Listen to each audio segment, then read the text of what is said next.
benar. Walhamdulillahirabbil alamin. Baik, ayah bunda sekalian, kita lanjut ke materi kita. Kita akan bahas mengenai anak kita itu punya masa keemasan mereka masing-masing. Anak kita saat ini, pendidikannya akan menentukan siapa mereka yang akan datang. Tugas kita selaku orang tua itu adalah bagaimana menyiapkan anak kita itu menjadi orang-orang yang siap, yang kuat menghadapi zaman yang tidak bisa diprediksi.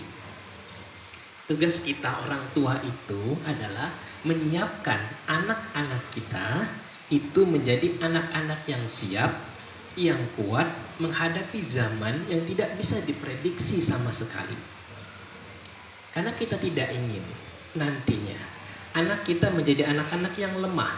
Ada masalah sedikit pengen bunuh diri. Ada masalah sedikit mereka merasa paling tersakiti. Ada masalah sedikit mereka memberontak. Sering kejadian saat ini. Mungkin kita baca berita, ada seorang mahasiswi pintar bunuh diri, punya kemampuan, tapi habis Quran, kadang mereka juga bunuh diri. Bisa jadi karena hatinya yang rapuh, bukan karena pemikirannya. Bisa jadi hatinya yang rapuh yang belum kita sentuh selaku orang tua. Kalau kita pengen anak selalu mendoakan kita dalam setiap harinya, apa doanya bun? Allahumma ighfir lana wali walidayna warhamhuma kama rabbayana shaghira. Kalau kita tadabburi sama-sama bunda, doa di sana apa? Allahumma ighfirli, ya Allah ampuni aku, wali walidayya, dan orang tuaku, warhamhuma, dan sayangilah mereka sebagaimana mereka mengasihi aku di waktu kecil. Ada garis merah yang mesti kita pahami. Apa di sana? Mengasihi aku di waktu kecil. Kalau sekiranya anak kita tidak mendapatkan kasih sayang pada masa kecilnya, akankah doa itu akan berimbas? Karena doanya, ya Allah, kasihinilah orang tuaku sebagaimana mereka mengasihi aku di waktu kecil. Doanya kan gitu. Kita mesti sayang dulu ke anak kita, baru nanti Allah sayang ke kita. Nah terus kenapa ketika Allah udah titipkan seorang anak pada kita, kita kadang gak serius mendidik mereka. Kita gak serius dalam mendidik anak kita. Anak kita baru mendoakan kita kalau mereka udah jadi soleh atau soleha. Kalau mereka belum soleh dan soleha, doanya pasti nggak terjadi. Sering kan kita lihat peristiwa ketika ayah bundanya meninggal, anaknya malah ngobrol di luar, nggak baca yasin, nggak baca apa, nggak baca doa. Seharusnya kan ketika orang tuanya meninggal, mereka yang paling utama. Kalau kita berpedoman kepada hadis Rasulullah, iza mata benu Adam in qata mauli min salasin shadaqatin jariyatin al ilmun yantafa'u bihi wa waladun shalihun yad'u lahu. Kalau sekiranya meninggal anak Adam, terputuslah semua amalnya kecuali 3. Apa? Sedekah jariyah, ilmu yang bermanfaat, waladun sholihun yad'u lahu, anak yang soleh yang mendoakannya. Karena kebahagiaan terbesar orang tua itu bukan ketika dapat uang dari anak kita, tapi ketika mereka hadir bersama kita dan mendoakan kita. Karena kita hidup ini kan cuma sebentar, dan kita akan membersamai mereka itu cuma sebentar, nggak lama. Makanya pada saat mereka masih kecil inilah, luangkanlah waktu sebanyak-banyaknya bersama mereka. Peluk, cium, bercerita, bercengkrama dengan mereka. Jangan sampai nanti kita sibuk dengan handphone kita. Karena ini kan sebuah godaan. Kita bersama anak, tapi jiwanya nggak bersama anak. Sering kita lihat di rumah makan ngumpul keluarga, tapi sibuk dengan handphonenya masing-masing, nggak disimpan. Kalau di situ raganya aja yang ada, tapi jiwanya nggak ada. Akhirnya anak kita itu dididik oleh siapa? Dididik oleh handphone. Menurut penelitian bunda, 20% pendidikan itu di sekolah, 20% di lingkungan. 60% itu di keluarga. Kalau 60% ini hilang, maka 60% ini akan diambil oleh lingkungan. Iya, kalau lingkungannya positif. Kalau lingkungannya negatif, maka dia akan menjadi negatif. Makanya sering kita ketemu ada anak ustadz, kok karakternya nggak kayak ustadz, anak ustazah, tapi kok karakternya nggak kayak anak ustazah. Bisa jadi mereka nggak dapet di keluarga, akhirnya dididik oleh lingkungan. Iya, kalau lingkungannya bagus, dia ketemu dengan anak-anak yang soleh, yang mengajak dia kepada kebaikan. Tapi ketika nanti dapat yang buruk, jadi buruklah anak itu. Kan berkaitan dengan hadis Rasulullah kan, kalau berteman dengan penjual minyak wangi akan kecepritan minyak wangi, tapi kalau kita berteman dengan penjual pandai besi akan kecepritan apinya. Sama kayak gitu juga dalam lingkungan. Makanya Rasulullah mengajarkan kita, ayo sama-sama kita menyayangi anak itu dengan sepenuh hati, dengan apapun kondisi anak kita hari ini. Anaknya sudah ada yang kuliah, ada yang kuliah? Belum. Oh sudah, alhamdulillah. Yang SMA ada, alhamdulillah. SMP ada, SD banyak. Oh banyak. Ibu muda, subhanallah, alhamdulillah. Bersyukur karena ada juga saudara-saudara kita yang mengharapkan seorang anak Allah belum kasih. Maka ketika dititipkan, jagalah mereka dengan sebaik-baiknya. Karena bisa jadi ada di luar sana ada orang setiap malam merintih, ya Allah kasih saya keturunan, Allah belum kasih. Sekarang kan Allah udah kasih, kenapa nggak dijaga dengan sebaik-baiknya? Pernah nggak anak kita tidur, bunda elus kepalanya, terus bisikin atau doain, ya Allah jadi anak yang soleh, jadi anak yang baik ya. Jadi karena anak saya menjadi anak yang soleh, selain doa yang kita baca, Rabbana hablana minas solihin, Rabbi ja'alni muqimas salati min zurriyyati wa taqabbal du'a. Doain terus mereka, sebut nama mereka satu persatu dalam setiap sholat kita. Kalaupun hari ini kita punya anak yang mungkin SMA atau kuliah, ternyata karakternya nggak sesuai dengan yang kita harapkan, nggak usah marah-marah. Kita ngoceh terus setiap hari belum tentu menyelesaikan masalah. Karena yang punya hati itu kan Allah, bukan kita. Yang punya hati itu Allah, bukan kita. Maka sebut nama mereka dalam doa kita setiap hari, ya Allah. Karena hidayah itu hadir di waktu yang tepat bagi anak-anak kita. Kalaupun hari ini anak kita belum soleh, doain terus. Temuin gurunya, minta ya berkahnya, ya Ustaz, Ustazah tolong doain kalau anaknya belum. Kadangkala kita mendidik anak kita itu salah, apa bahasanya? Ada hal yang kurang pas. Nanti akan kita bahas. Karena sesungguhnya sering kali mata kita itu dikelabui oleh hal semu. Kita menginginkan mereka mendengar setiap perkataan kita, tapi kita lupa belajar untuk mendengar suara nurani mereka. Kita ingin anak kita energik, cerdas, kreatif, tapi kitalah yang pertama membunuh bakat-bakat mereka, inisiatif mereka, dan bahkan kebaikan-kebaikan yang mereka lakukan. Anak kita yang masih kecil itu bukan belum tahu benar salah, ya kan? Yang tahu itu adalah orang tuanya. Kalau mereka melakukan sesuatu, arahkan, jangan dimarahin dulu. Kalau dimarahin itu akan menghasilkan trauma masa kecil yang akan berimbas kepada masa tua. Mungkin ibu-ibu pernah ada trauma masa kecil, akhirnya marah dengan orang tuanya. Ada Bu? Kalau nggak ada, alhamdulillah, Allah masih menjaga kita semua. Ada Bu kejadian seorang ibu atau anak marah kepada orang tuanya karena imbas pendidikan masa kecilnya. Bisa jadi karena mereka kurang dihargai, bisa jadi karena mereka sering dituntut yang bisa belum siap pada saat itu. Kita nyuruh sholat aja kalau masih kecil kan dengan cara yang baik. Umur 7 tahun kalau mereka nggak mau baru dipukul. Tapi sebelum itu enggak, arahin aja dulu, contohkan. Kalau mereka udah ngaji, mereka udah ngaji di rumah, kita juga mesti ngaji.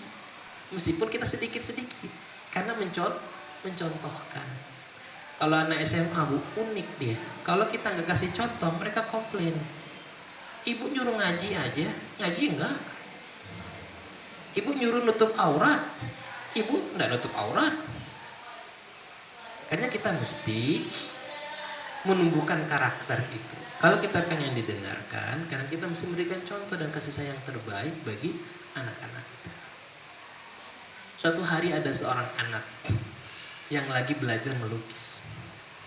Yang melukisnya, kalau anak baru belajar kan unik, tapi karena dia saking bahagianya udah bisa menggambar, dia pengen tahu gimana perasaan temannya ketika melihat lukisannya. Akhirnya ditempel di mading kelasnya, dia nulis, kalau gambar ini jelek atau ada yang kurang, tolong coret pakai warna merah. Dia karena baru belajar. Kalau orang anak belajar gimana Bu gambarnya? Ya ada benang kusut, ya ada gambar manusianya tapi mirip jenglot. Gula-gula. Ya nggak apa-apa, nikmatin itu proses mereka. Tapi apa yang didapatkan oleh anak tadi? Ternyata gambarnya penuh dengan coretan warna merah. Banyak orangnya nangis, sedih, dia cerita ke orang tuanya. Apa jawaban orang tuanya? Marah nggak? Enggak. Tapi kadang-kala kan kita sering marah. Siapa yang nyoret nama anakku? Ini aku datangi, mana anaknya? Hati-hati. Jangan-jangan itu menyebabkan anak kita nggak kuat mentalnya. Karena kita selalu bersama mereka dan membela mereka. Bun, kita kan nggak akan selalu selamanya bersama mereka. Kita itu menghadirkan anak itu supaya kuat, ya, tangguh, cerdas, berakhlak mulia, sesuai dengan moto kita kan. Supaya kuat nanti ketika nanti, karena kan hidup ini tidak akan selalu ketemu dengan orang yang soleh dan soleha. Pasti ada orang yang nyinyir, pasti ada orang yang jahat, dan mereka mesti siap dan mesti kuat itu. Kalau mereka dikit-dikit lempam, dikit-dikit itu kan, kita kan tidak akan selalu bersama mereka yang akan selalu akan mengayomi. Nanti kita akan berpisah dengan mereka nanti ketika dewasa. Kamu kita siap. Apa yang dilakukan oleh ibunya, oleh orang tuanya? Nah, besok gambar lagi. Tapi sediakan krayon atau kuas. Tulis di situ, kalau ada yang kurang, tolong perbaiki dan tambahin. Itu yang dilakukan orang tuanya, perbaikin dan tambahin. Tapi apa? Selang itu tidak ada coretan sama sekali, kosong. Akhirnya apa kata ibunya atau orang tuanya? Itu nak kehidupan. Orang kadangkala bisa komplain, orang bisa marah-marah, bisa mengoreksi kehidupan kita. Tapi kalau disuruh memperbaiki, belum tentu bisa. Ngoceh aja, disuruh kasih solusi, belum tentu bisa. Jadi nikmatin hidup ini. Kamu mesti terus belajar. Beda Bu ini kalau kita langsung marah, masuk nggak pelajarannya? Tapi kalau kita ngasih solusi, kita memberikan sebuah penanaman nilai dalam anak kita. Itu yang terjadi. Sama ketika anak kita masang sepatu, lama capek kan kita dongkol kan, kamu nih anak berangkot, oh. Sini, mau pernah lama nih. Iya, itu udah bisa. Tapi kan kita mesti apa namanya, mesti sabar. Tapi ketika pagi hari mereka sudah mendengarkan raungan mak lampir, pun mereka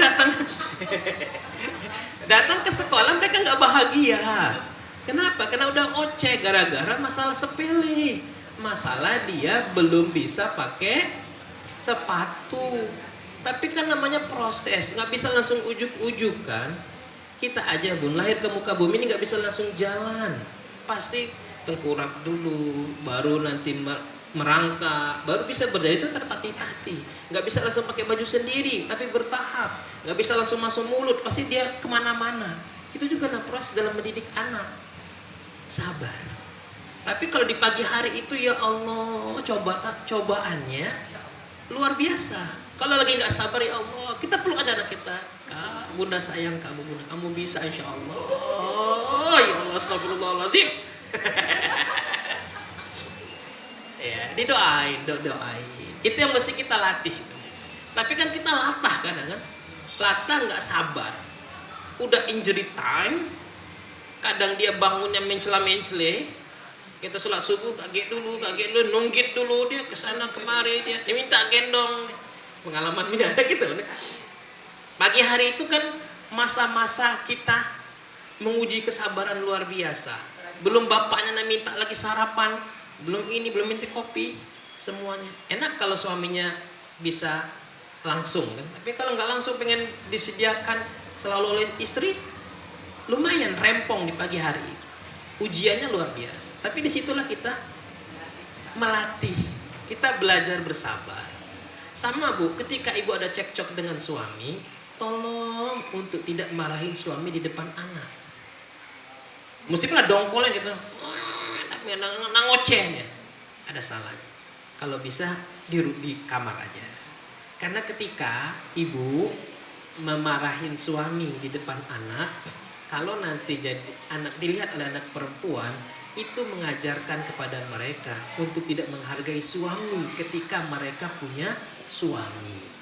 Iya, kalau dia dapat suami yang soleh, kalau dia dapat suami yang toleh, KDRT ujungnya. Kamu ya, kalau dia dapat soleh, alhamdulillah, suaminya paling diem.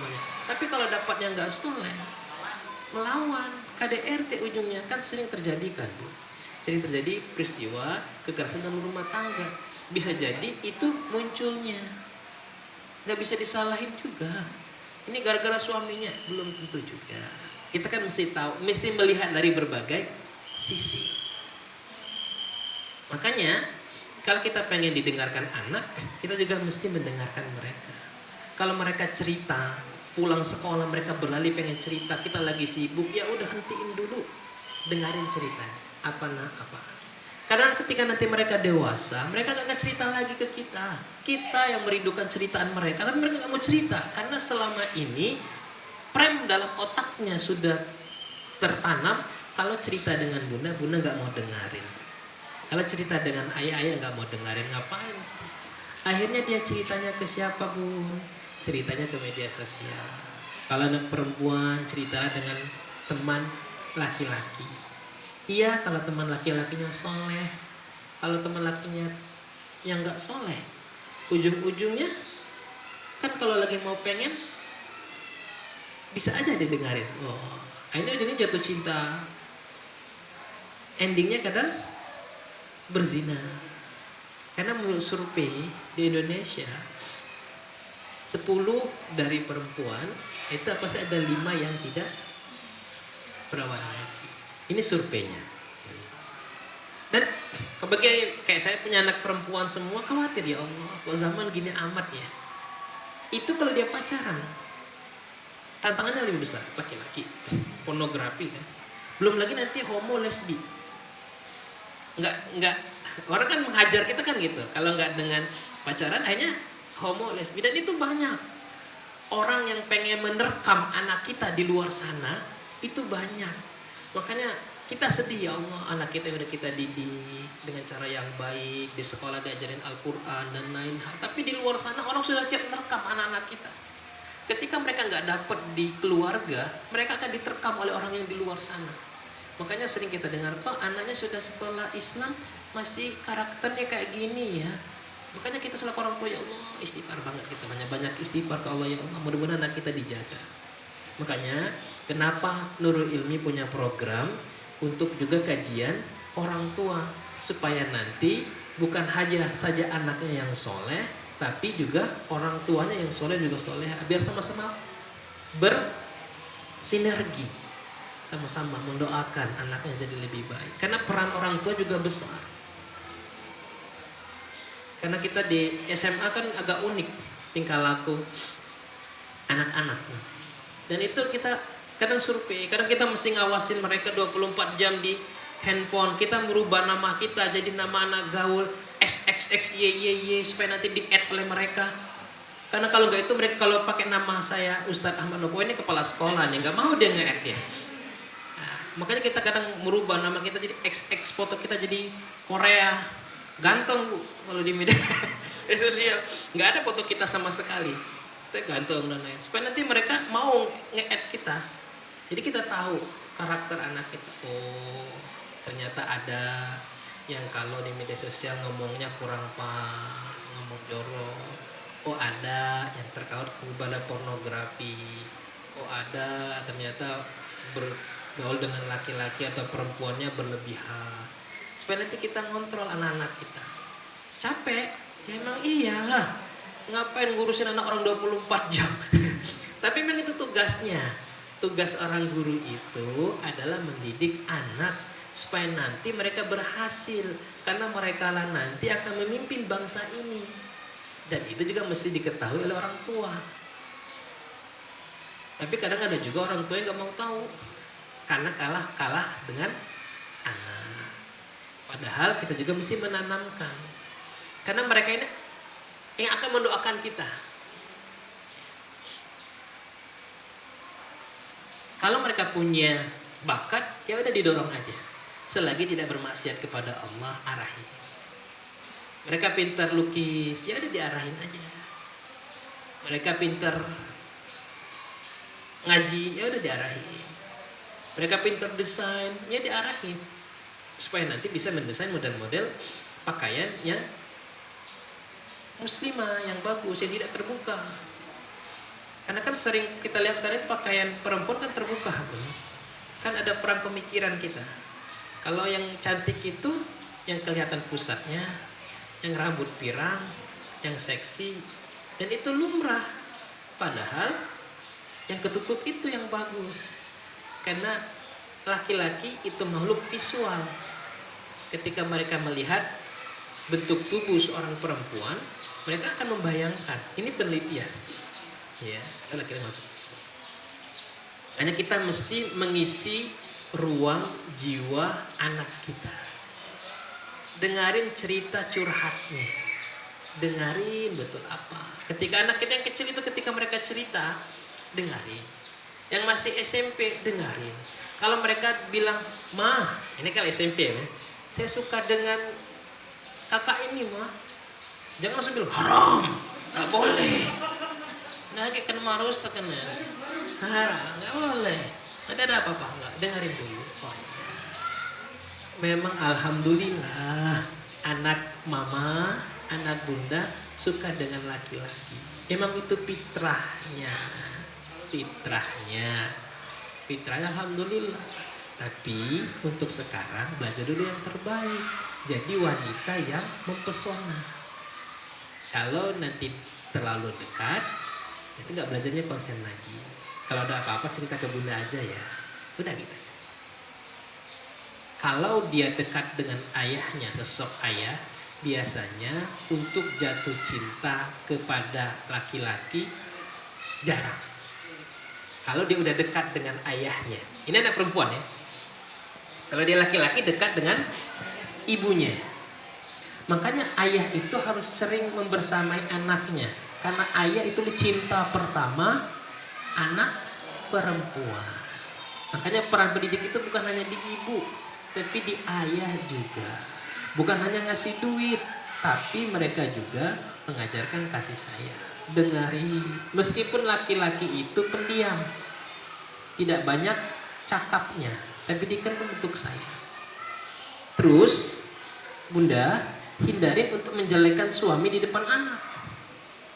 Sering kan kita dengar, "Bapak kau tuh macam itulah, keluar baik, udah jelas." Hati-hati, itu menyebabkan dia nggak cinta dengan ayahnya, karena ibu selalu memberikan sebuah referensi keburukan ayah kepada anaknya. Akhirnya mereka nggak merasakan sesosok Superman di depan ayahnya itu bukan Superman aja, banyak kekurangan. Seharusnya kita bunda cerita ke anak kita itu hebat seorang ayah itu. Sama juga saya cerita ke anak saya tentang bundanya itu hebat. Bunda kamu itu gini. Jadi mereka merasa bangga. Karena kadangkala muncul anak nggak bangga dengan orang tuanya.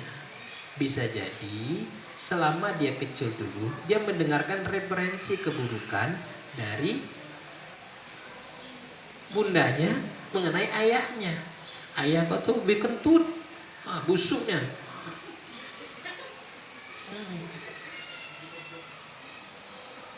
Makanya kita mesti mengisi ruang jiwa anak kita itu dengan full 100% kasih sayang. Apapun bentuknya, selelah apapun kita mesti mengisi ruang kosong mereka itu dengan bentuk kasih sayang. Ketika saya dapat materi ini, Bunda, saya menerapkan sepulang apapun saya dari sekolah, mau pulang jam 6, mau setengah 6, karena kan pulang kalau sekolah kan pulangnya setelah yang lain pulang, baru kita pulang. Setelah murid-murid ada lagi, lah sepi, aman, berarti baru kita pulang kan. Setengah kita pulang ke rumah. Anak saya itu biasanya akan menunggu di balik kursi. Dia akan teriak. Padahal meskipun kita nggak kaget, kita pura-pura kaget. Padahal kita nggak kaget, ya biar senang, ya tawa. Meskipun kita tahu dia nyumput kan, tapi setiap pulang sekolah saya mesti mempraktekkan gerakan macam orang gila terus gini. Ketika sampai depan rumah untuk membahagiakan anak kita. Karena saya pernah sekali, saya nggak kaget, saya diam aja. Ya, nggak seru. Ini nggak seru. Itu yang terjadi. Makanya kita mesti belajar, meskipun secapek apapun. Karena kita tahu juga mungkin bunda-bunda kan capek juga ngurusin anak Bun. Udah beres-beres rumah dan lain hal. Kan mesti ada waktu me time-nya. Kadang kita bapak-bapak nggak peka kalau bunda pengen waktu ada me time. Pulang sekolah, misalkan pulang kerja, duduk ngeletakin itu mandi tidur. Tidak ngambil anak. Ada juga yang, tapi mudah-mudahan suami bunda nggak kayak gitu. Ya, jadi anak suami yang selalu cinta istri, cinta keluarga, luar biasa, amin. Ini bisa kita lakukan. Sampai anak saya tuh hobi bercanda dengan saya, hobi bercanda. Nggak tahu dia dapat ilmunya dari mana. Dia tiba-tiba satu hari dia lari, ayah pegang katanya. Kira-kira saya apain pegang? Rupanya dia ketika saya pegang kentut dia, gitu. Sampai segitunya, saya juga ketawa. Akhirnya dia nggak ada batas dengan kita mau cerita, masih kecil kan, biasa aja masih cerita. Pas kita tidur, diciumnya kita, diciumnya. Itu untuk apa? Untuk mengisi ruang jiwa anak kita itu, apapun bentuknya dia anak kita. Karena mereka masih kecil. Ya masih kecil. Kalau dia pas kita sholat dia bergelantungan dengan kita, ya biasa aja. Rasulullah kan pada saat sholat sujud dijadiin kuda-kudaan oleh Hasan dan Husain. Bayangin, sahabat mikir kan, lamunnya Rasulullah sujud nih, rupanya lagi dijadiin kuda-kudaan. Apakah Rasulullah marah? Enggak, malah didoain. Nah terus kenapa kita mesti marah? Sering kan kita ketemu di masjid, jangan ribut. Nah jangan tambah juga anak-anak. Emang masanya mereka gitu. Kalau lah besar macam kita ribut, jingkrak-jingkrak, baru kena marah. Nah kalau kayak ini kan ya sudah aja.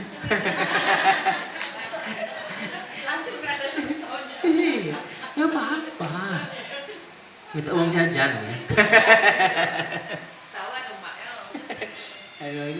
Ini mendidik anak kan gitu. Ketika mereka cari muka, ketika ada tamu, santai aja.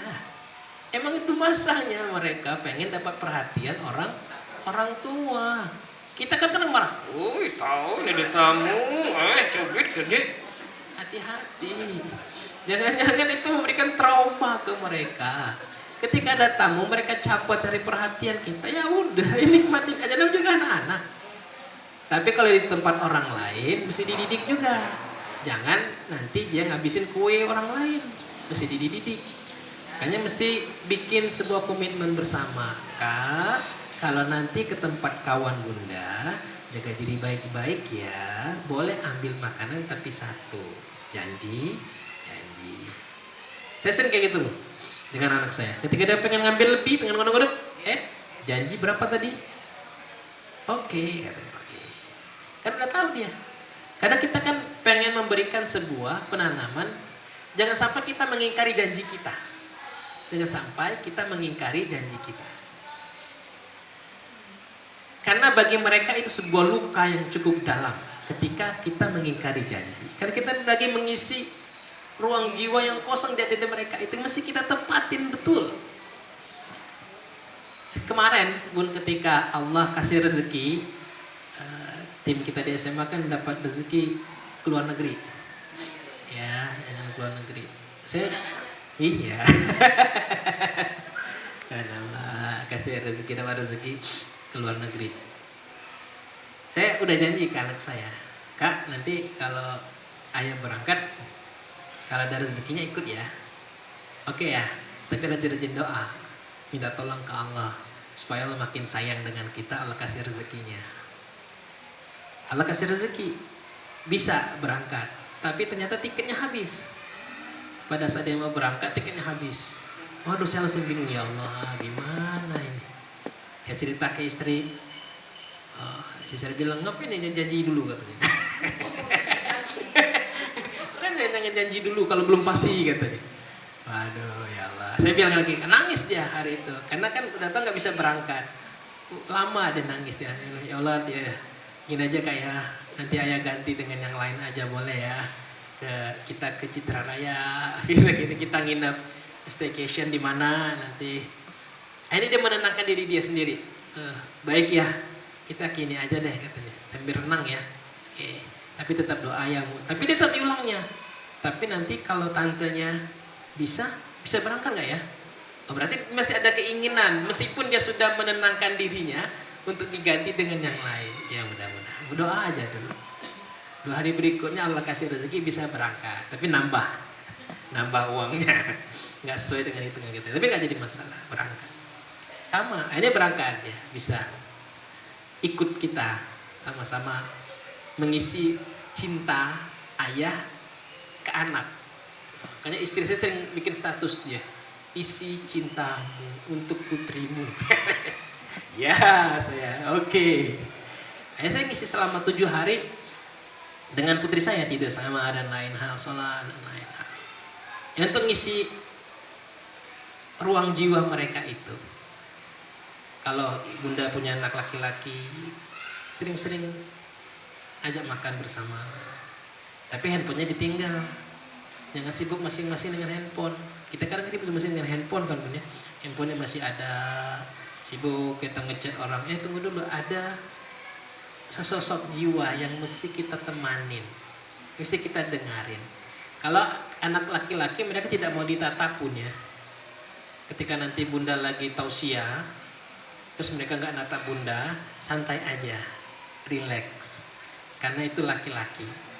Mereka malu untuk dilihat, ditatap mata, 4 mata dia nggak mau. Mereka mendengarkan. Tapi kalau mereka sampai dengar gini. Kalau bunda kan kesabaran, tengok bunda nih, dia sopan nih. Tengok waktu bunda. Iya. Hanya mereka marah kan. Kalau mereka lagi ngoceh-ngoceh gini, kita lagi tausiah, kalau saya membicarakan tausiah. Kita lagi tausiah ke anak kita itu. Mereka gini-gini, ini yang laki-laki. Laki-laki 4-5 sekarang. 4. Luar biasa. Kan agak unik mereka. Mereka lagi gini-gini ya sudah santai aja. Yang penting mereka dengar apa yang kita sampaikan. Beda dengan anak perempuan. Kalau anak perempuan dipegang mukanya. Kak, lihat mata ayah. Ayah mau bilang sesuatu. Kita anak perempuan. Kalau anak laki-laki santai aja. Mereka tetap mendengarkan. Meskipun mereka lagi megang-megang gini, mereka tuh mendengarkan. Mereka ada gengsi aja tuh, nggak mau malu. Nah, itu anak laki-laki. Karena mereka itu lagi putih. Ini yang kecil pun ya. Jangan sampai nanti kita kecewa ketika mereka udah besar. Kok mereka nggak mau dengar kita lagi kok? Kok mereka nggak mau dengerin kita? Kok dengerin ini? Anak saya kok degil banget ya? Kalau nggak mau dengerin ini, tunggu dulu. Kita introspeksi diri kita dulu. Jangan-jangan kita pada masa dia kecil dulu kita lupa mengisi jiwa mereka itu. Kita lupa mengisi jiwa mereka. Kalau mereka ada salah, ajarkan mereka untuk bertanggung jawab. Dan jangan terlalu sering memberikan fasilitas yang berlebih.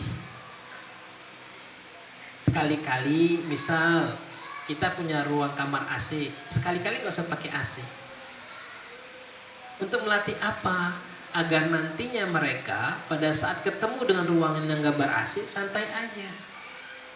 Jangan sampai nanti ketika nggak ketemu ruang ber-AC dia bentol-bentol. Kenapa bisa kayak gitu? Jangan-jangan kita orang tuanya melatih mereka untuk supaya dia bentol-bentol kalau nggak pakai AC. Sekali-kali naik angkot, nggak perlu naik mobil pribadi terus, supaya nanti mereka merasakan, oh gini loh naik angkot.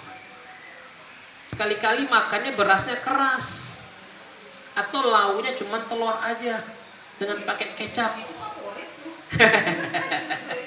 Favorit.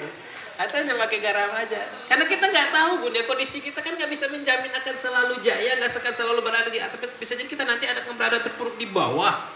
Kalau kita lagi terpuruk di bawah, kalau kita nggak melatih anak kita siap, mereka selalu komplain, protes. Saya nggak siap untuk hidup miskin. Akhirnya mengalahkan segala cara endingnya.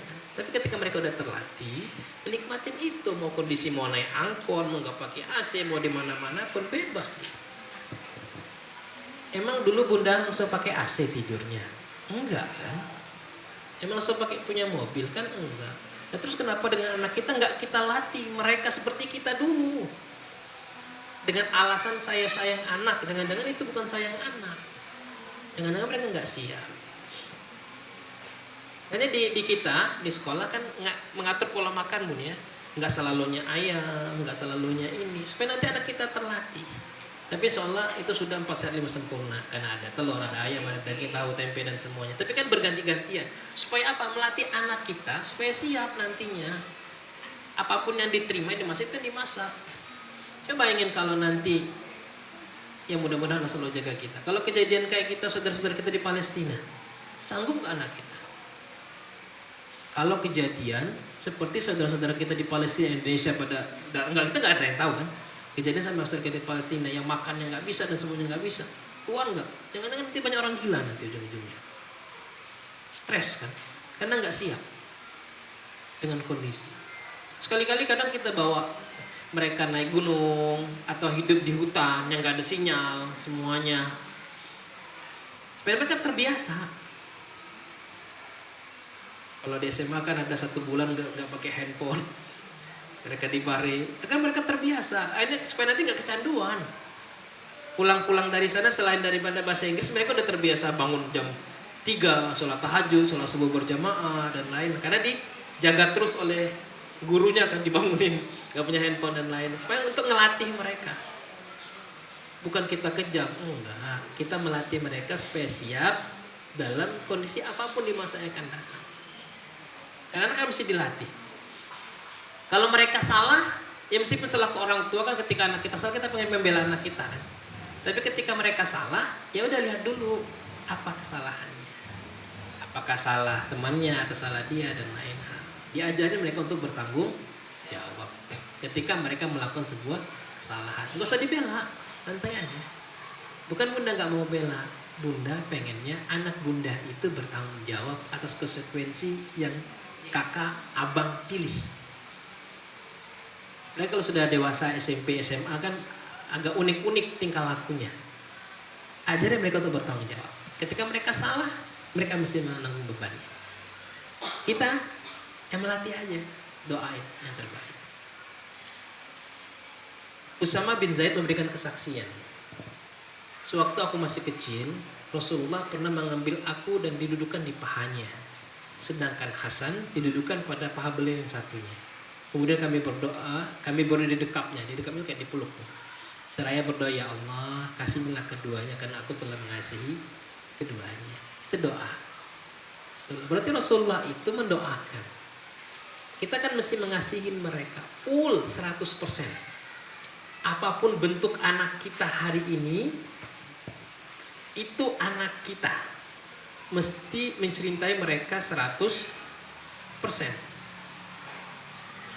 Full waktu kita untuk mereka. Ketika mereka bercerita, kita lagi kerja, lagi sibuk, ya udah tinggalin dulu sebentar. Peluk mereka. Sampai jam berapa pun? Sampai jam 11. Enggak kan? Setengah 11. Masih 2 jam lagi. Ini yang mesti kita lakukan. Ada 5 bahasa cinta yang mesti kita pahami. Ya, ada 5 bahasa cinta yang mesti kita pahami. Dan ini juga bisa untuk pasangan kita. Apa saja 5 bahasa cinta itu? Yang pertama itu adalah giving. Giving itu memberi sebuah hadiah. Bunda mesti tahu anak kita ini tipenya bahasa cintanya itu dikasih hadiah atau bukan. Misal kita ngasih hadiah anak kita biasa aja, oh berarti bukan itu bahasa cintanya. Tapi ketika kita kasih hadiah entah snack entah apa, air minum, oh dia masuk, wah bunda makasih banyak ya udah kasih ini, oh berarti bahasa cintanya adalah hadiah. Sering-sering kasih mereka hadiah, nggak mesti mahal, nggak mesti harus mahal. Yang penting ada sesuatu yang dia dapatkan, dia merasa bangga dan bahagia sekali. Tapi kalau itu dia nggak dapat di keluarga, itu akan diambil oleh orang lain. Dan orang lain di luar sana menantikan itu, pengen merusak anak kita. Saya kan sering berapa kali kerjasama dengan BNN Kota Jambi. Ternyata bandar narkoba itu belajar psikologi. Dan karena mereka bahkan mati-matian orang yang tidak mau ngasih tahu siapa bandarnya kan. Sampai sekuat itu mereka katakan. Ilmu apa yang diterapkan oleh bandar sehingga bisa bahasa itu solid betul orang nih kepada dirinya. Taat betul kata orang. Lebih taat dia kepada bandarnya daripada pada orang tuanya.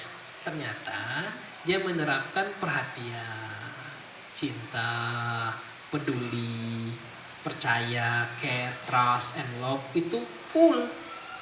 Orang yang sudah dipercaya, dikasih cinta, ujung-ujung akan menunjukkan sebuah loyalitas. Nah terus kenapa anak kita nggak loyal dengan kita? Karena bisa jadi hati mereka tadi belum merasakan itu. Bagi kita udah ngasih cinta, udah ngasih duit dan lain hal, ternyata jiwa mereka nggak dapat. Saya dimengerti bun ya? Insyaallah. Bahasa yang pertama adalah memberikan hadiah, giving. Yang kedua itu adalah pujian. Anak kita hobi dipuji atau enggak? Kalau pas kita puji dia bilang lebay, berarti bukan, itu bukan bahasa cintanya. Ya. Tapi ketika dia dipuji, hidung mereka udah ngembang, berarti itu bahasa cintanya. Puji sesekali, ya. Puji sesekali. Tapi kan itu bisa di try and error ke anak kita kan. Kalau misalkan anak kita banyak kasih ini, kita lihat mukanya, oh biasa aja, berarti bukan. Kasih ini, kita dipuji, muka mereka merona atau malu-malu, oh berarti ini bahasanya. Puji itu bukan hanya mengatakan bagus enggak, tapi memuji itu misal dia sudah pakai sepatu sendiri, bukan bilang hebat abang nih, enggak, bukan itu, tapi misalkan ketika dia sudah selesai, bang, bunda senang abang sudah bisa pakai sepatu sendiri, luar biasa bang, bunda senang dan sudah bisa pakai baju sendiri, sudah ini. Bisa ditikatin lagi ya bang, gitu. Kalau dia nanti selesai melukis, meskipun jelek, bunda senang abang sudah bisa mewarnai. Besok kita belajar lagi ya bang. Menghargai, kita menghargai. Bukan langsung bilang good, bus, jempol dan lain-lain. Boleh itu, tapi nanti ada kata pengantarnya terlebih dahulu. Tadi udah berapa? 2. Yang ketiga itu adalah time, waktu. Maksudnya itu mereka pengen ditemanin. Ada anak kita itu kan pengen kita ada terus. Dikit-dikit nyari, mana bunda? Ada kan? Ketika mereka nyari itu, bunda di sini sayang, sini. Berarti bahasa cintanya adalah pengen selalu bersama kita. Ya. Kalau kita dekat-dekat, apa bunda dekat-dekat enak aku. Berarti bukan berarti. Tapi ketika dikit-dikit nyari, itu berarti pengen selalu bersama. Dekatin. Jangan sampai nanti itu diambil secinta itu diambil oleh orang lain. Ya. Nah. Dengan suami juga sama kayak gitu, bun. kelima bahasa cinta ini bisa dikenalin. Takutnya nanti bisa komunikasi. Bunda udah masak enak, pengen ngasih hadiah, suami biasa baik. Makan, makasih Ida, semuanya Ida.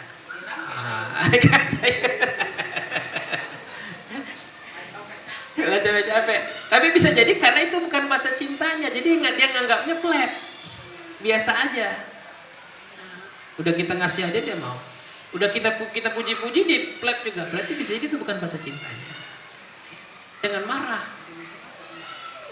merajuk ujung-ujungnya. Oh enggak, jangan marah. Oke, dari yang keempat itu adalah touch. Touch itu sentuhan. Kan ada anak kita itu dikit-dikit nyentuh atau kita yang nyentuh. Nah, jadi sentuh, dipelus pundaknya. Siapa nama psikolog anak itu? Elivia Risna, yang ujungnya Risna siapa? Saya lupa. Siapa pun? Elia Risma. Okay. Pada saat dia melakukan sebuah pelatihan mengenai parenting, ada banyak ibu-ibu itu pengen dipeluk oleh Bunda Elia Risma. Kenapa? Karena selama ini sudah bertahun-tahun dia belum pernah dapat pelukan dari seorang ibu atau seorang ayah. Jadi mereka merindukan pelukan itu. Kalau anak kita tuh sering-seringlah mereka kita peluk. Kita peluk pundaknya. Kan kita kalau Bunda cium disalim dengan anak, sekarang ini nempelnya kemana? Ke jidat, ke pipi? Ke jidat, ke pipi. Iya. Sunnahnya bukan ke jidat, bukan ke pipi, tapi ke bibir. Ke bibir. Kalau besok salamnya salah, ulang sampai bunyi.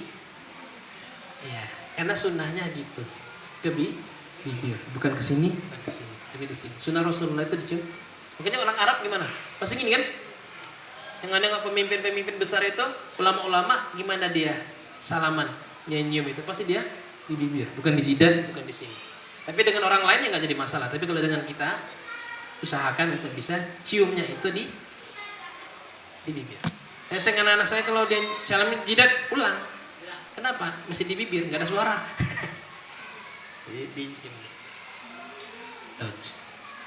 Saya setiap hari bilang ke anak saya kalau di mobil, ayah belum dapat ciuman dari anaknya nih. Nah, dia ciumnya 3 kali. Ritualnya mesti 3 kali. Saya sering itu ke anak saya, anak perempuan. Anak-anak perempuan semua bilangnya gitu. Capek ya? Nggak apa-apa. Ayah pengen ciuman dari anaknya. Ciumnya itu di. Nah terus kita orang tua, gimana cium itu? Pertama itu di ubun-ubun. Terus di jidat, pipi, telapak tangan. Itu yang mesti disering-seringkan. Sambil didoakan. Ya, sambil didoakan. Membawakan yang terbaik bagi anak-anak kita. Supaya nanti mereka ada, kalau bahasa parenting sekarang itu ada bonding antara orang tua dengan anaknya. Mereka merindukan pelukan itu kadang. Ketika mereka udah besar, kadang mereka juga butuh pelukan seorang ayah, seorang ibu pada mereka. Bunda aja kan kadang masih pengen dipeluk orang tua kan. Agak ngeplong ketika kita dipeluk oleh orang tua kita.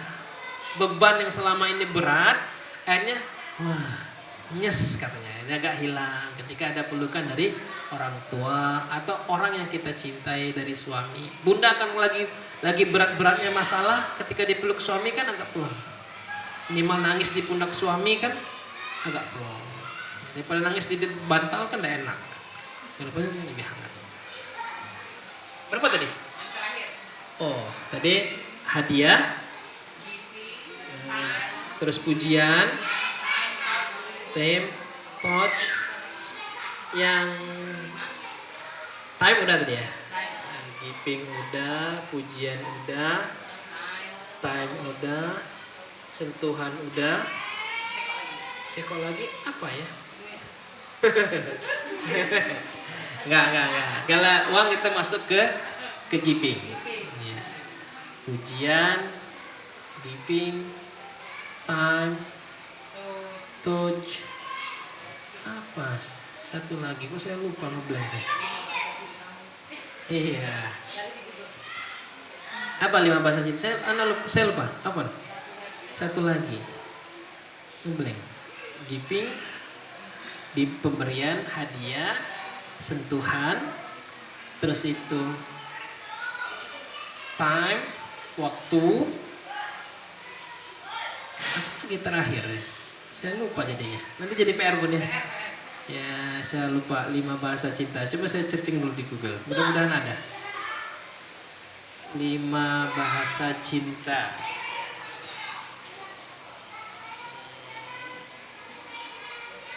Oh ya, the 5 love language. Iya, pelayanan terbaik. Ya, pelayanan terbaik. Contohnya apa? Bunda nyediain teh, bunda nyiapin sarapan. Itu bagian dari pelayanan. Ke suami juga sama kayak gitu, Bun.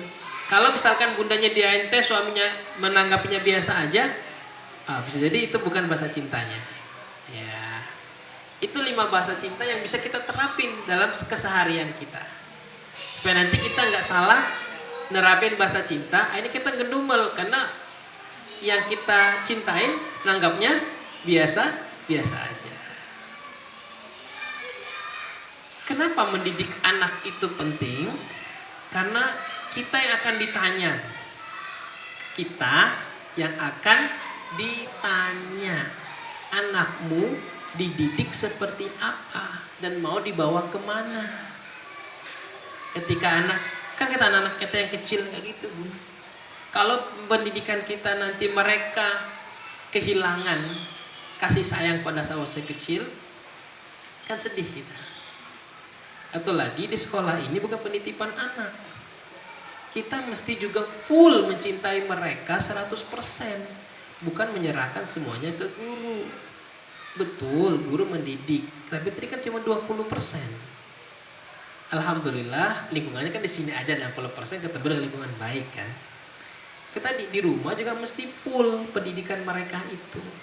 Ketika mereka pulang dipeluk, disayang, kalau perlu cerita apa namanya?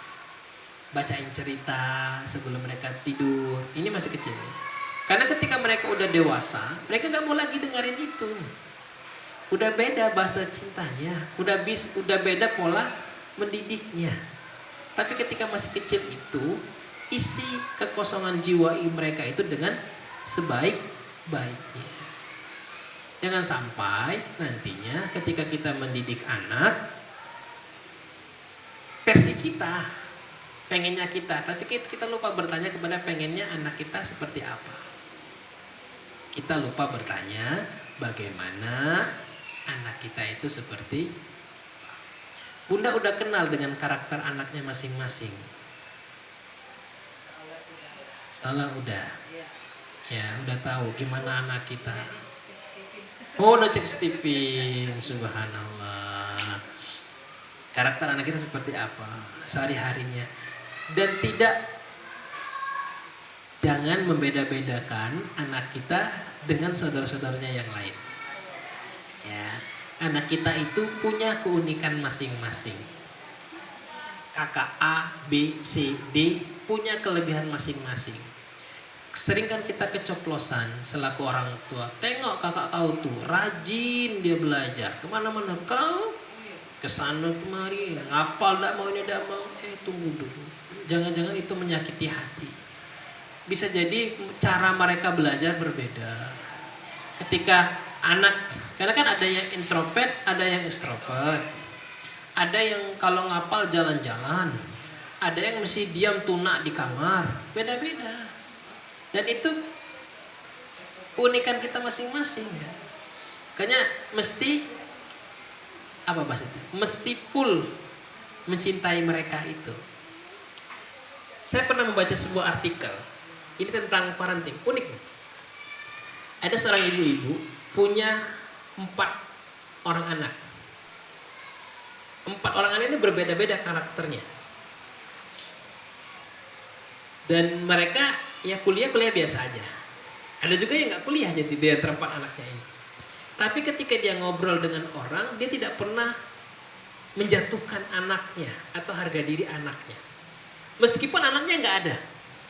Menjatuhkan harga diri anaknya meskipun anaknya nggak ada. Kita kan sering keceplosan kan. Ada tetangga kita menceritakan anaknya. Anakku ini sudah lulus kedokteran. Wah, alhamdulillah, pokoknya bedanya dengan anakku. Anakku tidur baik di rumah main game, manjang, tidak jelasnya. Ada kan? Kita sering keceplosan gitu.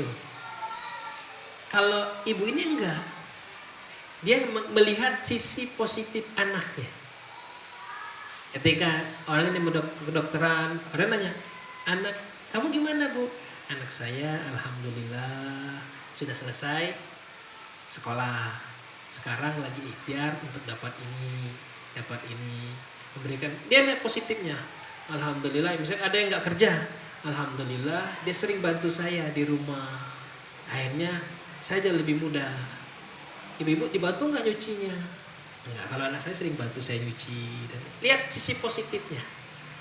Dan itu menciptakan sebuah karakter bagi anaknya, mereka bangga dengan ibunya. Karena ibunya tidak pernah menjatuhkan dia. Kalau kita kan sering kan, entah kita keceplosan, entah kita kesal dengan anak kita, akhirnya menjatuhkan harga diri anak sendiri.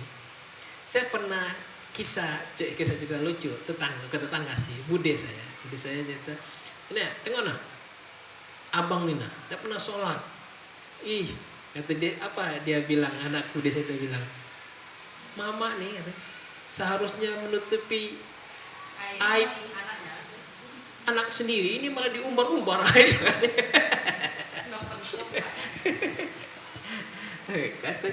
Karena kan kita itu kan sesama muslim harus menutup aib saudara, ini aib anak diumbar-umbarkannya.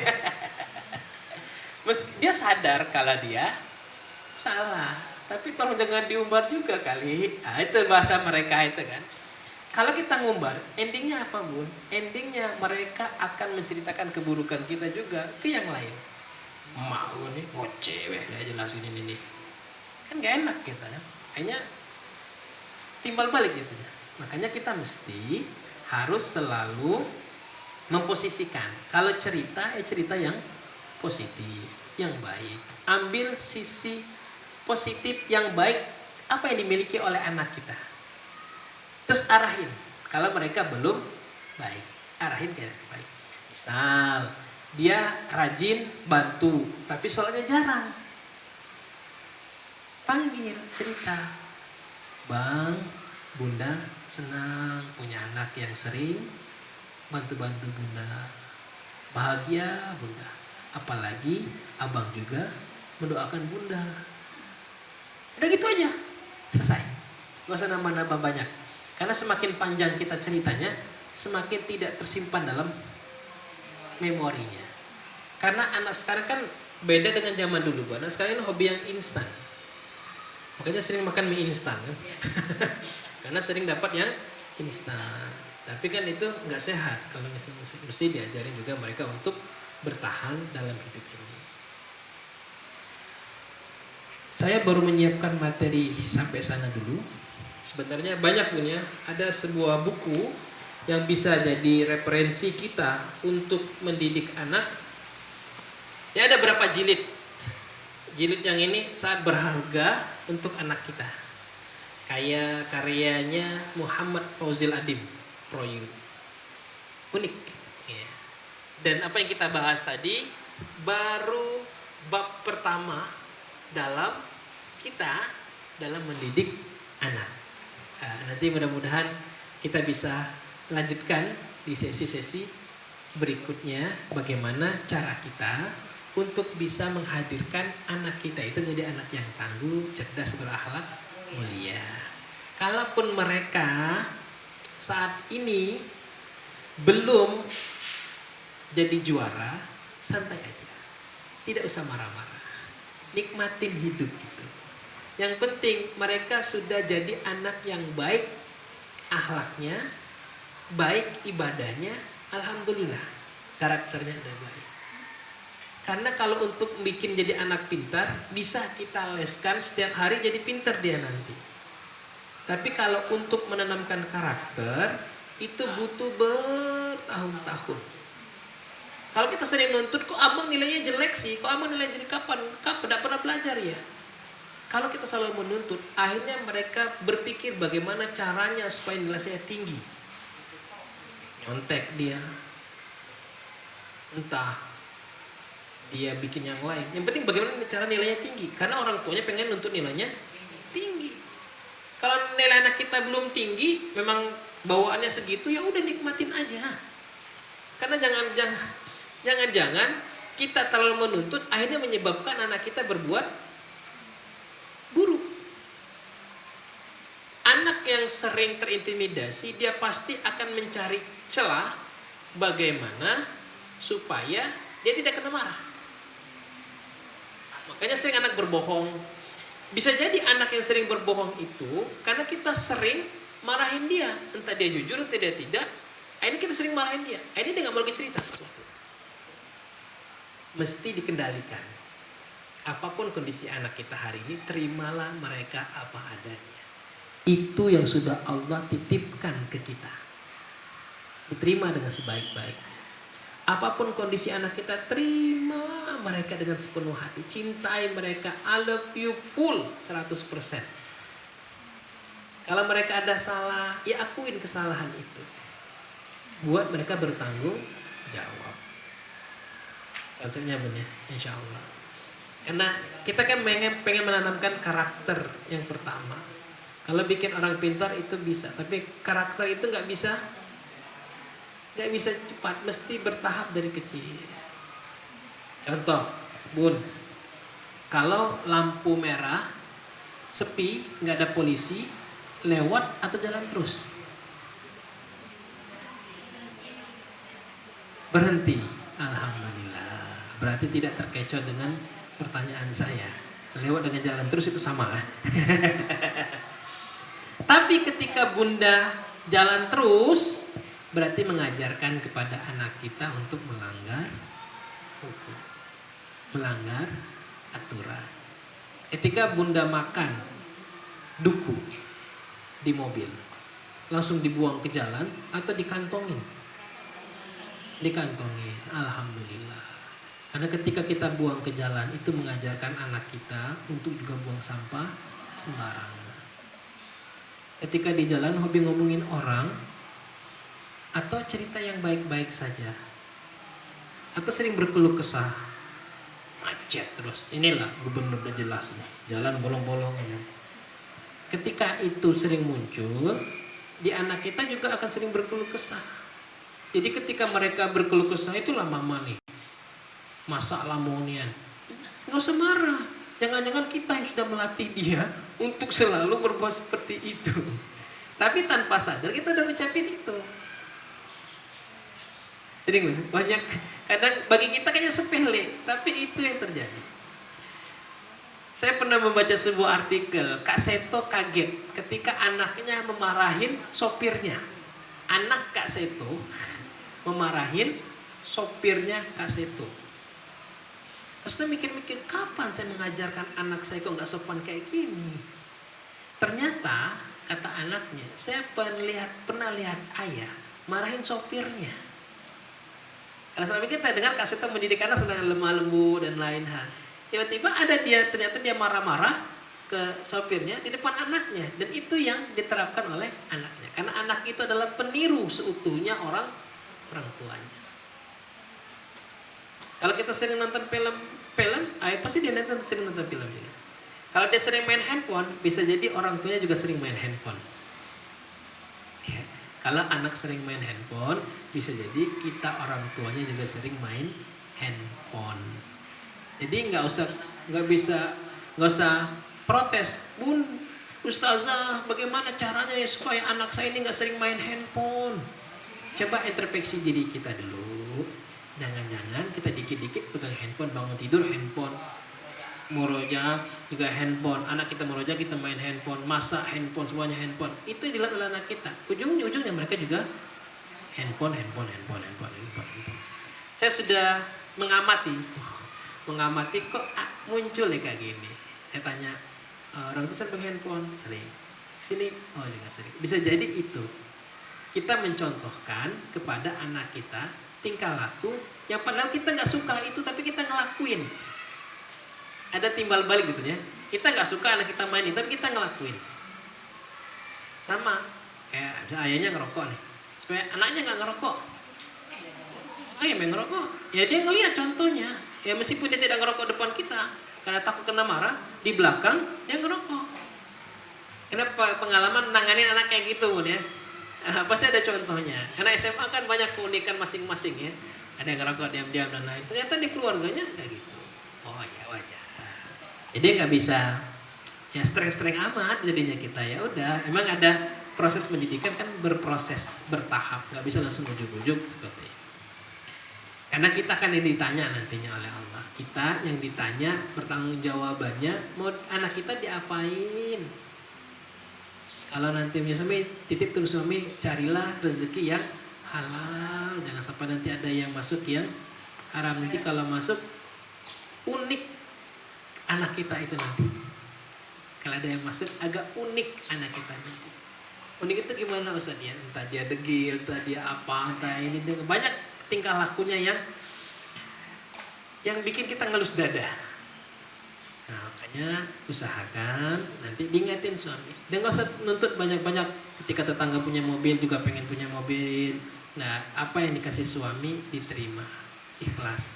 Insya Allah itu yang terbaik.